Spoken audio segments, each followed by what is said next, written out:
来看花莲光复乡有一个一岁4个月大的这个查某囡仔呢，这20说是熊无喘气心跳，送病院去救。医生发现讲，这囡仔的头壳有风拍过，认为伊脑干功能严重受损，目前是有生命危险。通报了后，伊的亲生老母和老母的男朋友呢，顶日互躯体到案，可能是囡仔爱靠这项肾水配。检方认为讲，因这两个呢涉嫌犯着治小法杀人未遂等罪嫌，向法院声押禁见核准。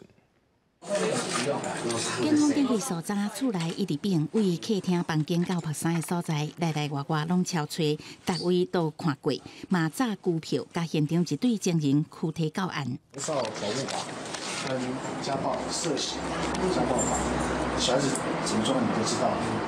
这对查某真清楚是安怎警方会来。20透早，花莲县公布有一个1岁4个月查某囡仔，拢唔知人无气，互人紧急送医。医师发现细汉囡仔的头重伤，脑中央出血，合并缺氧缺血性脑病变，双边视网膜出血，评估基本脑中央的功能已经严重受损。经过诊断，通报好亲像互人虐待。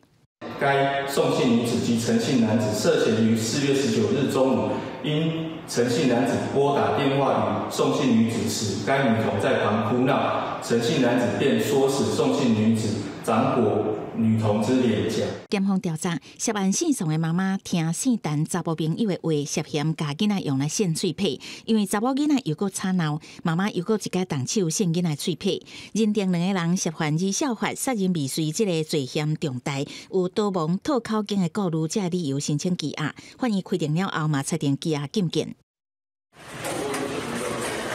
查某囡仔的生母甲查甫朋友涉嫌加强暴力虐待囡仔，查某囡仔连续几多天抢救，目前病况也真危急。代志发生这侪天，也未脱离危险。记者综合报道。